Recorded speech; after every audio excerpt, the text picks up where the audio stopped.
octubre, queridos amigos televidentes, muy buenas tardes y bienvenidos todos a esta, la segunda emisión de El Noticiero. Saludamos también de manera especial a todos quienes nos siguen a esta hora a través de nuestras redes sociales, tanto en nuestro país, Ecuador, como en el mundo. Cariady y Carlos, ¿qué tal? ¿Cómo están?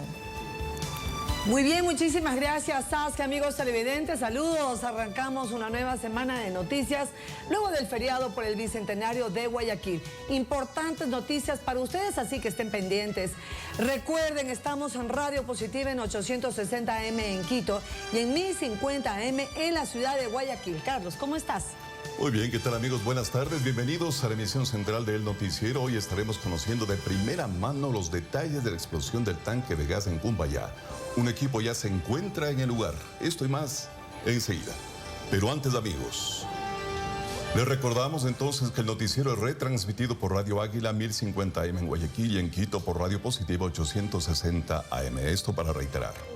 Reportan más muertes violentas en zonas del sur de Guayaquil. 2 amigos fueron acribillados en un vehículo en las últimas horas. La policía investiga este hecho que mantiene atemorizada a la comunidad en donde fueron hallados los cuerpos. Esté pendiente que en nuestro segmento de sucesos tendremos detalles del caso y quiénes son las víctimas. 12:33, atención, la provincia del Guayas registró 4 muertes en el feriado, 3 por microtráfico y 1 en un accidente vial. Ivette Giovanna Cabrera Villón fue asesinada por sicarios en la vía perimetral sur de Guayaquil. La mujer tiene antecedentes penales por tenencia de drogas. Según investigaciones, la víctima fue amenazada de muerte de parte de su ex conviviente, quien desde la cárcel habría ordenado su ejecución. En otro caso, la policía capturó a un sujeto que asesinó a su vecino a cuchilladas en el cantón Durán. La víctima era comerciante y le reclamó por un intento de robo a su agresor, quien reaccionó violentamente. Además, sujetos armados asesinaron a quemarropa a Henry Eduardo Caicedo Barreiro, de 34 años, quien registra antecedentes penales por robo y otros delitos, y era integrante de la banda de los choneros. Al parecer llegó al sector del Guasmo, sur de la urbe, para expender droga, situación que molestó a la banda de los lagartos. La policía capturó en el Golfo a 10 sospechosos que se habrían escondido ahí. Y en la carretera de Daule, en la provincia del Guayas, Fabián David Cerezo Carpio, de 32 años, falleció en un accidente de tránsito cuando circulaba en su motocicleta y se estrelló contra un taxi. Y gracias a Laika, un can amaestrado para detectar droga, se pudo decomisar de un contenedor de banano 23 paquetes de clorhidrato de cocaína, valorados en el mercado internacional en más de $1 millón. El alcaloide estaba a bordo de un barco con bandera peruana. Nicole Khalil, TC Televisión. Cambiamos de tema para contarles que Petroecuador publicó la actualización mensual de los precios de los combustibles que empezaron a regir desde este 11 de octubre. Las gasolinas Extra y Ecopaís mantienen su precio de $1.75. El diésel se comercializa en $1.18. En septiembre estaba en $1.13. Mientras tanto, el valor referencial de la Super es de $2.28, un centavo menos que el mes pasado.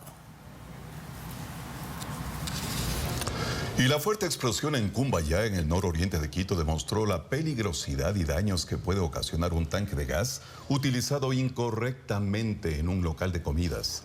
Varias personas resultaron heridas. La onda expansiva, además, dejó cuantiosas pérdidas materiales. En breve ampliaremos la información con un enlace desde el sitio de la explosión. Pausa y al volver, huracán Delta causa serios daños en el sureste de Estados Unidos. Además, cuantiosos destrozos por la explosión en Cumbayá. Los afectados piden ayuda.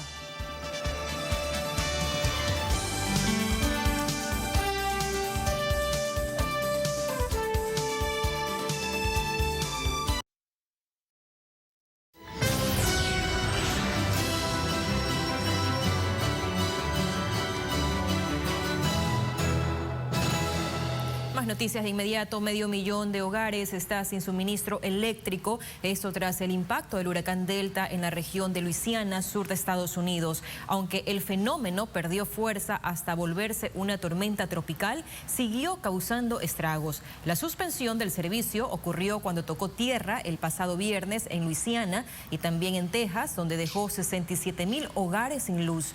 Igual ocurrió en Georgia y Carolina del Sur. Delta generó pues en las últimas horas rachas de hasta 50 kilómetros por hora y el Servicio Nacional de Meteorología esperaba que se debilite aún más este día lunes, aunque se preveían lluvias intensas con posibilidad de tornados en los sitios antes citados. Atención amigos, el COVID-19 puede sobrevivir al menos 28 días en superficies como el plástico o el acero. Veamos.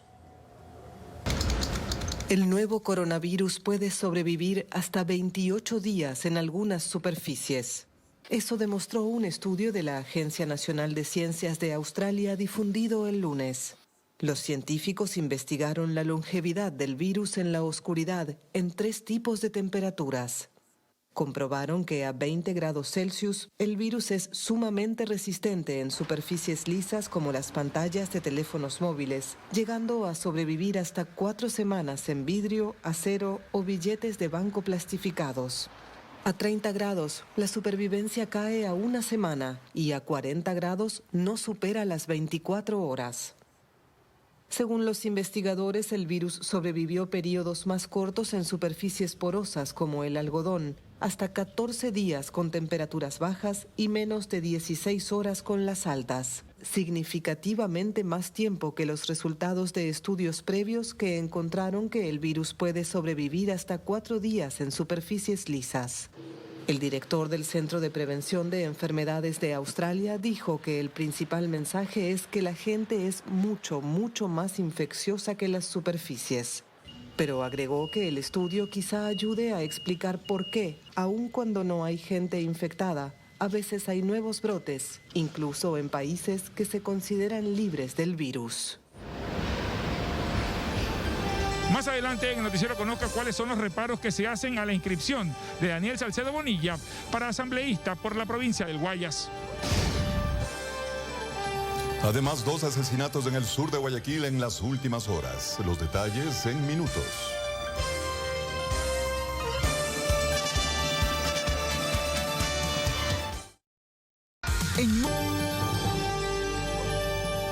Amigos, atención, durante estos primeros meses de implementación de las clases virtuales en la Sierra y en la Amazonía, se ha identificado falta de concentración y aburrimiento en los alumnos.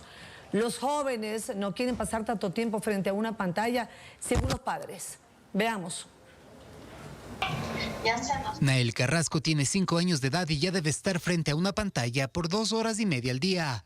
Su madre es quien supervisa sus clases virtuales. Necesitan de un adulto al lado para que les esté guiando. Como sucede con la mayoría de niños, Nael se aburre y se desconcentra y no quiere estar tanto tiempo frente a una pantalla. Ya quieren levantarse o quiere irse al baño y aquí ya se cansa. O sea, sí es un poco molesto. El experto en educación en línea, Andrés Derman, dice que la falta de didácticas educativas son las que provocan estos inconvenientes. Hay un déficit de información de didácticas, por ejemplo, la didáctica para la matemática, la didáctica de la ciencia, la didáctica del lenguaje. Y recomienda pausas para hacer alguna actividad física o tomar un refrigerio durante las clases. Colocar al estudiante en un espacio que sea adecuado para el proceso de enseñanza-aprendizaje. Para evitar el aburrimiento y la desconcentración de los alumnos, las autoridades del Ministerio de Educación definieron el tiempo máximo de las clases virtuales por edades. A partir de los 2 años, entre 30 a 45 minutos.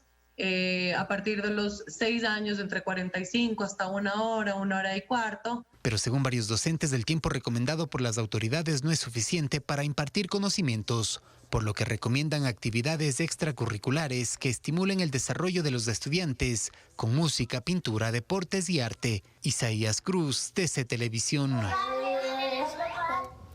Y el número de sancionados por no usar mascarilla se incrementó en 300% en Quito durante el feriado. Conozcamos más. Durante los 3 días de feriado en el Distrito Metropolitano de Quito, la Agencia Metropolitana de Control ejecutó operativos para que los ciudadanos respeten las medidas de bioseguridad. Sin embargo, en comparación con el fin de semana anterior, el número de ciudadanos sancionados por no usar mascarilla en el espacio público se incrementó en un 300%. 73 sancionados comparados al el fin de semana pasado, que tuvimos 21 sancionados. Los lugares donde se reportó el mayor número de sancionados fue en los parques y plazas. Esto preocupa a las autoridades, pues son espacios donde hay mayor exposición a un contagio. Son las parroquias del Centro Histórico, Guamaní, y también tenemos Calderón. Estas son las principales que nosotros hemos divisado, que la gente no cumple con la medida de bioseguridad, del tapabocas, de la mascarilla. El mal uso de la mascarilla también se reporta en el transporte público, desde sus pasajeros hasta los conductores. Mucha gente, es bastantísimo, nadie respeta nada. La mascarilla. ¿Para qué? ¿No le teme la enfermedad a usted? ¿No le teme? No. ¿Por qué no le teme la enfermedad? Porque es vida mía, yo sé. Pichincha aún es la provincia con el mayor número de contagios. Las parroquias del Centro Histórico de Quito son las más conflictivas. Karen Aro, TS Televisión.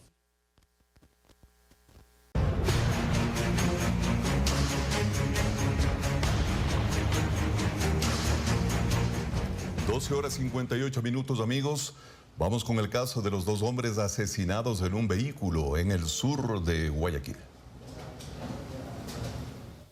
Sin darle tiempo a nada, los sicarios dispararon contra el conductor y su acompañante. Todo pasó cuando las víctimas se movilizaban en este auto por la cooperativa Proletarios con Tierra en el Guasmo Sur.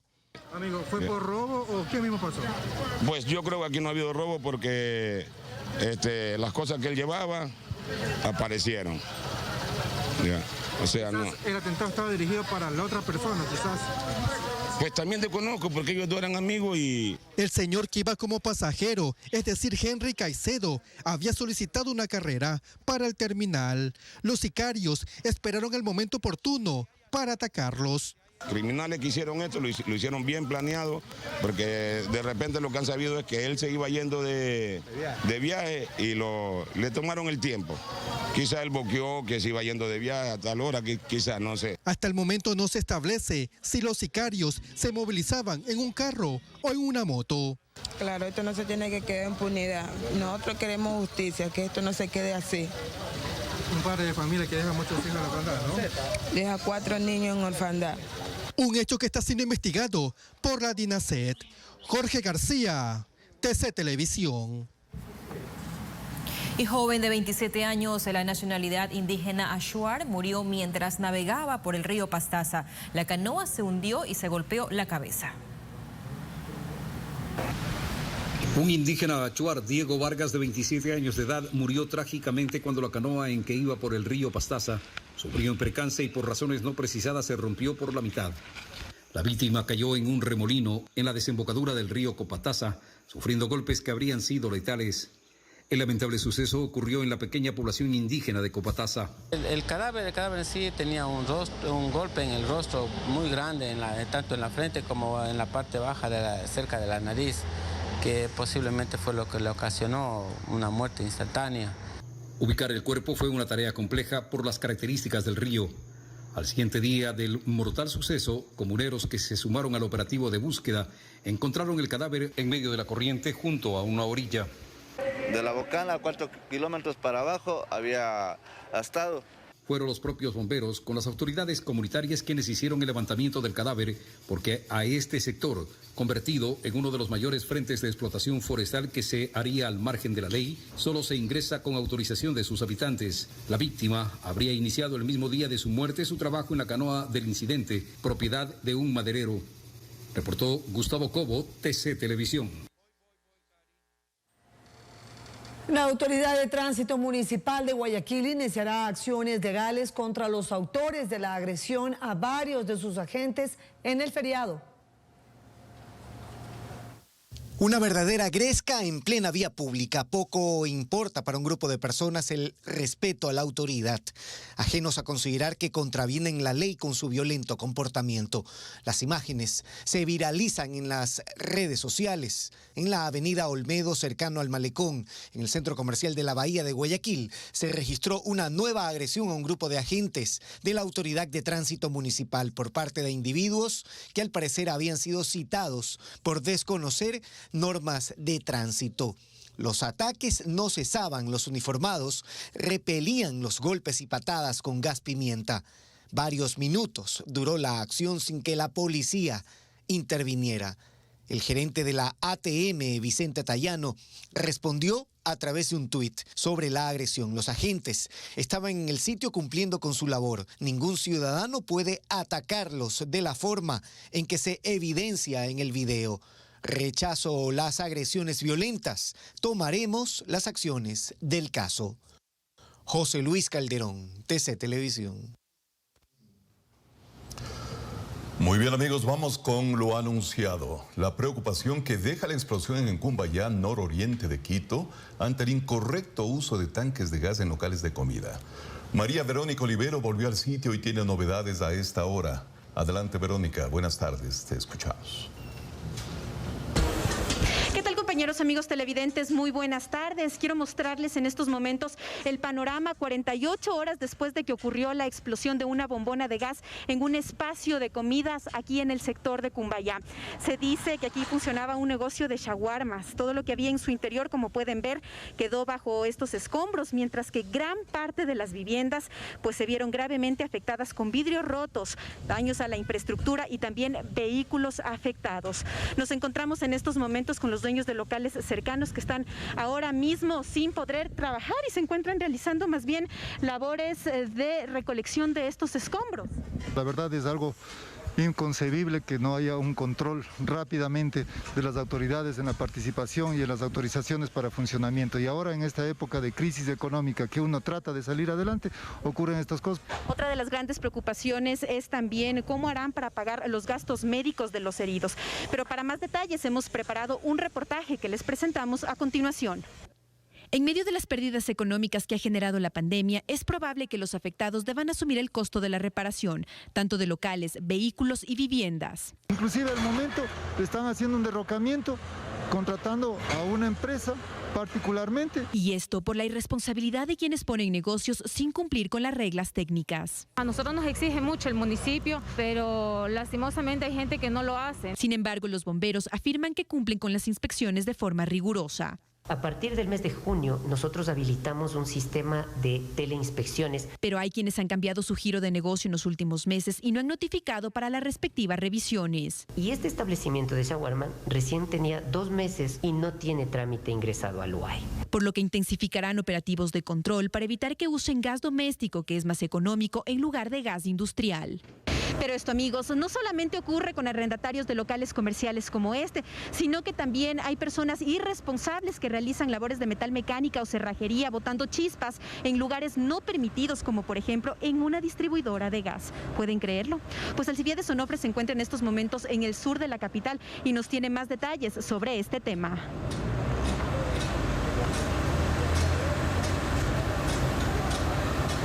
Verónica, muy buenas tardes, amigos televidentes. Es que no solo la preocupación es para los habitantes de ese punto de Quito, sino también aquí en Solanda, al sur de la capital, donde algunos vecinos han denunciado inclusive que se hacen trabajos que ocasionan chispas al frente de un depósito de gas que los pone en vilo prácticamente. Pero tenemos nosotros imágenes de lo que ellos captaron sobre las anomalías que se dan en el manejo de este tipo de combustibles.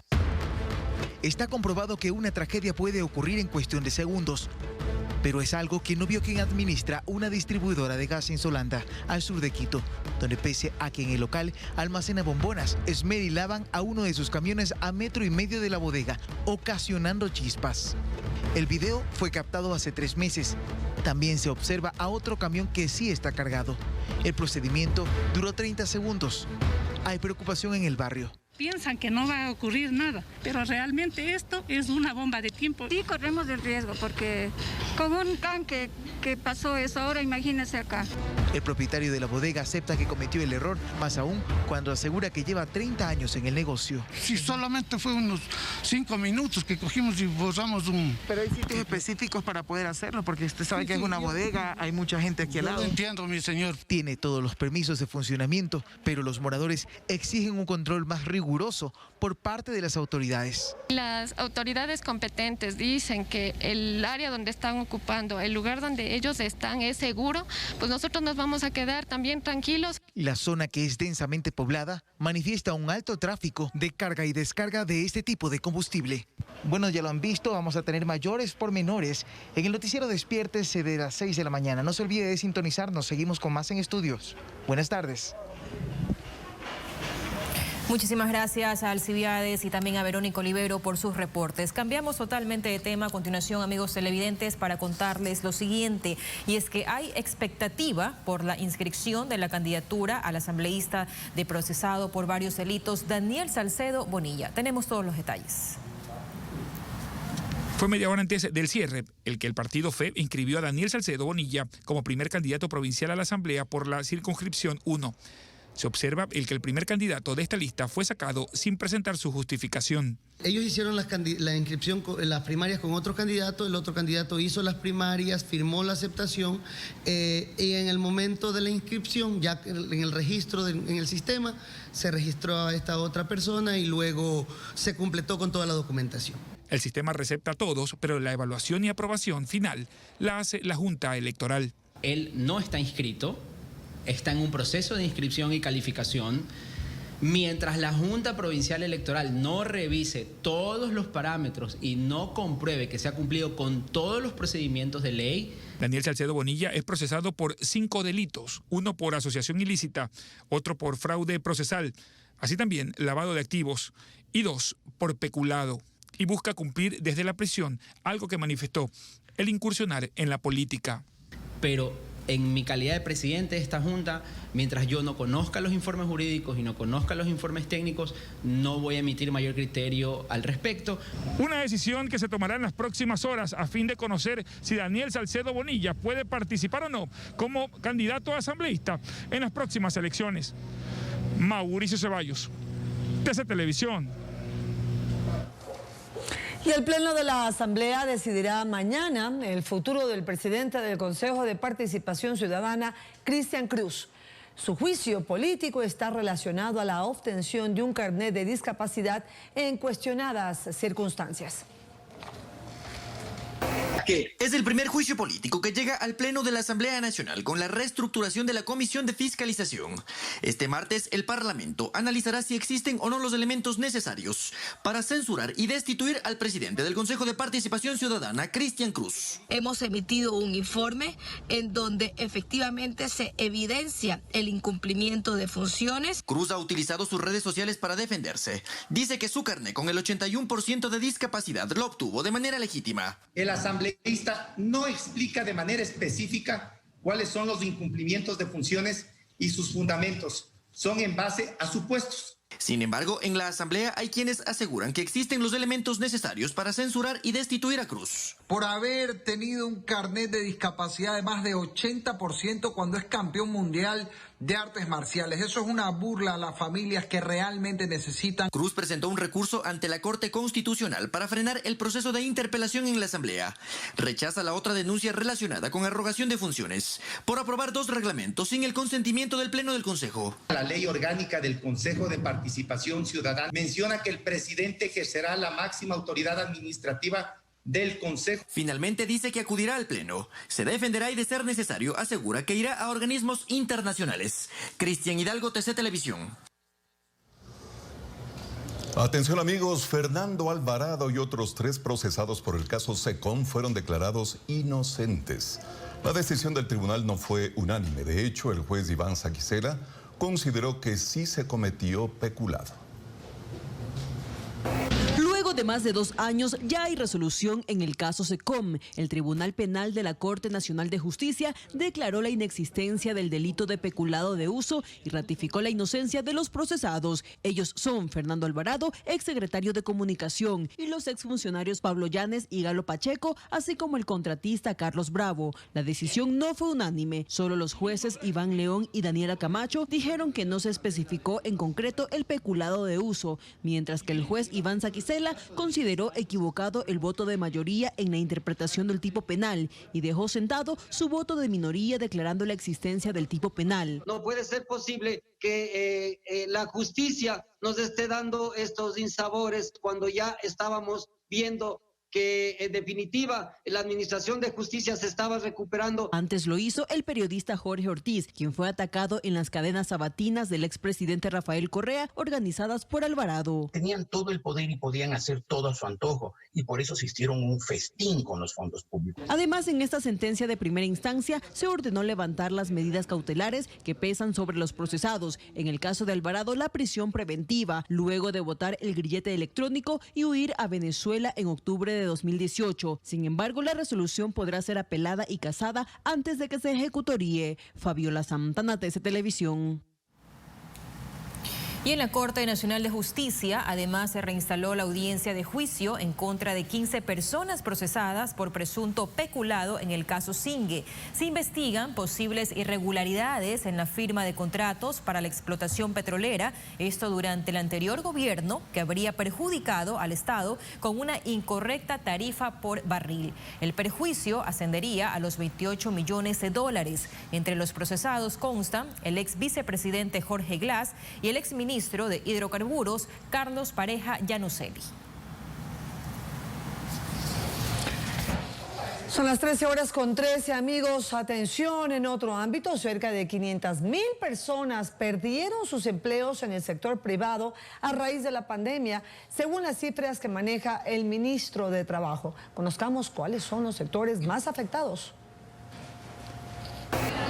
En las calles, la ciudadanía comprende el impacto causado por la pandemia. La falta de liquidez en este tema de los negocios obliga a las personas a prescindir de la mano de obra. El confinamiento, la falta de movilidad, entre otras restricciones, ha tenido efectos en el sector económico.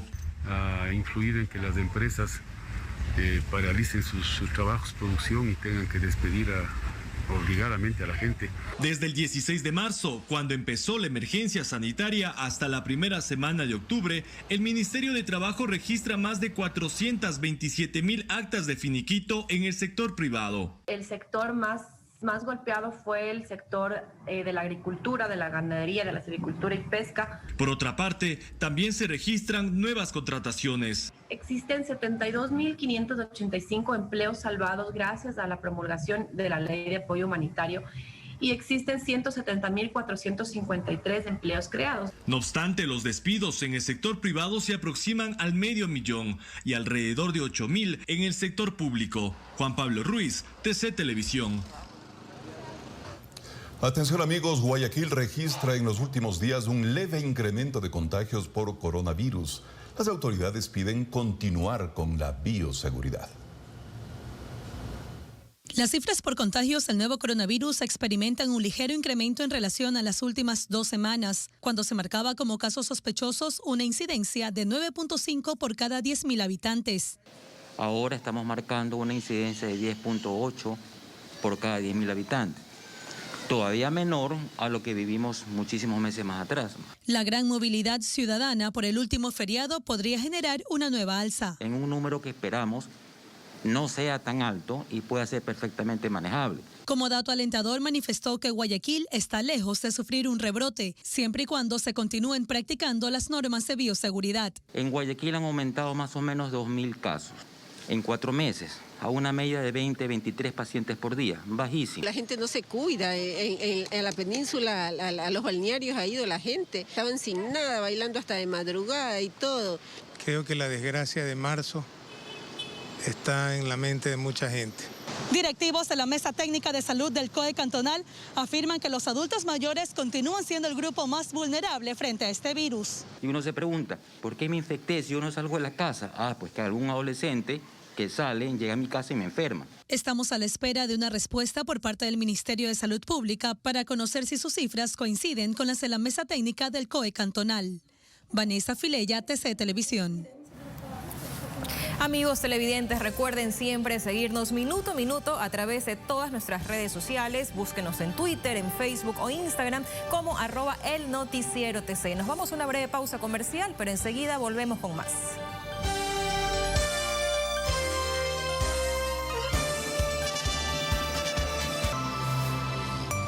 Igual para ti, Majo, muchísimas gracias. Amigos ciclistas y familias guayaquileñas disfrutaron este domingo de la ciclovía recreativa Bicentenario. Las personas recorrieron 15 kilómetros en bicicleta, patines, monopatines y simplemente a pie. La ruta fue diseñada en las avenidas Isidro Ayora, de las Américas, Joaquín Orrantia, Juan Tancamarengo, Guillermo Pareja y Hermano Miguel. El trayecto comprendió el redondel de Sauces 2 hasta el Parque Samanes y estuvo bajo la atenta supervisión del personal de la Autoridad de Tránsito Municipal que controlaba la circulación de vehículos justamente en todas estas áreas. Les comentamos, amigos, que la Defensoría del Pueblo exhorta a organizadores de conciertos y eventos cancelados por la pandemia la devolución del valor total de las entradas a los compradores. Verónica Vázquez compró entradas para los conciertos de Scorpio, Épica y Guns N' Roses que no se dieron y que tras meses de espera solicita la devolución del dinero invertido. Yo lo que esperaría es que las empresas organizadoras de los conciertos nos puedan reembolsar, si fuera factible, todo el valor de las entradas o, en su defecto, un porcentaje significativo. Son decenas de eventos y conciertos que se cancelaron por las protestas de octubre de 2019 y la pandemia de 2020. Quienes compraron una entrada y no recibieron respuesta de las empresas organizadoras acudieron a la Defensoría del Pueblo. Tenemos cerca de 1.800 reclamos por incumplimiento de eventos. La Defensoría del Pueblo exhorta una devolución del 100% de la taquilla. Sin embargo, al tratarse de casos de fuerza mayor, los organizadores bien podrían negarse, por lo que se está mediando un arreglo que convenga a las dos partes. Hay algunos casos en donde se ha ofrecido la devolución del 50, del 75%. Hay empresas que han reprogramado las fechas de todos sus conciertos para que los espectadores no se sientan perjudicados. Pero tenemos dos fechas específicas que ya tenemos confirmado, que es la de Rafael y la de Ricardo Montaner, que en cambio es para el 19 de junio del 2021. Quienes se sientan afectados por eventos que no se dieron pueden acudir a las delegaciones de la Defensoría del Pueblo en todo el país. Gustavo Merino, TC Televisión. Finalizamos, amigos televidentes, pero antes, atención con lo siguiente, tenemos una nota luctuosa. Ha fallecido Rosa Montserrat Gonzambay Mora. Sus restos son velados en la ciudadela Mucho Lote 1 de Guayaquil. El sepelio será el día de mañana. Expresamos nuestras condolencias a su familia, en especial a su hijo Francisco Tomalá, colaborador de esta empresa. Con eso nos estamos despidiendo. Carlos Caridad. Muchas gracias, Asca, amigos televidentes. Les deseamos un excelente inicio de semana. Buenas tardes. Recuerden, amigos, el noticiero La Verdad de la Noticia. Buenas tardes, buena suerte.